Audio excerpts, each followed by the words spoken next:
Yes!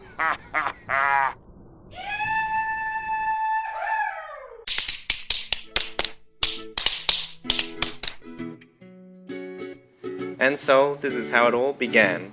We communicated through emailing first, then messaging through our phones. Once we feel we get along with each other well, we decide to go on our first date. Not only she's Chinese and a vegetarian, but she could also speak Cantonese, which made things a lot easier. I guess the bonding was quite immediate due to that. There were a couple of moments which she captured my attention. She loves animals, which I think shows her kindness and compassion. I caught her one time looking at flowers. I assumed she enjoys the beauty of nature, which tells me she's down to earth and possibly not very materialistic. During our first meal together, she was teasing a baby next to our table, which is good because if we decide to have children in the future, it wouldn't be a problem. After lunch, she paid for my meal up front, which means she's quite proactive, not calculative and decisive. I could tell she's a very willful woman. We both walked around the block and chatted to know each other more.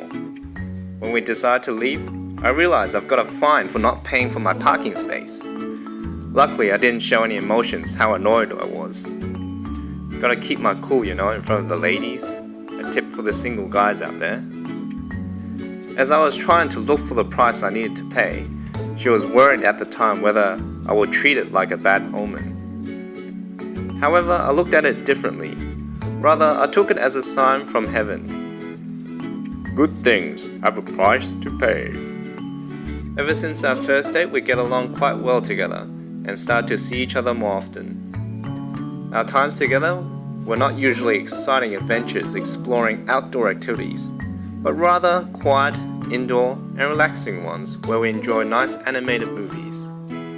Every once a week, I get to drive to her place and watch movies, and more movies, and more movies, until it's the right time for me to make the move.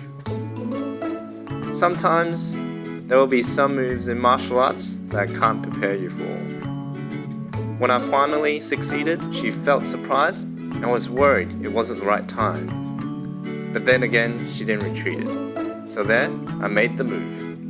And I conquered. Ever since then, everything was A-OK. The next stages in our lives are usually the scary ones, meeting the parents. It was especially uncomfortable thinking about introducing Karen to my parents. However, I managed to pull through telling the truth, after they've known her for a while and given me the thumbs up about this one. We soon flew over to China to meet her parents. They also accepted me into their family due to my height and my steady looking character. And so, between Karen's family and ours, we received approval for our marriage. So for the rest of the story, you could figure it out.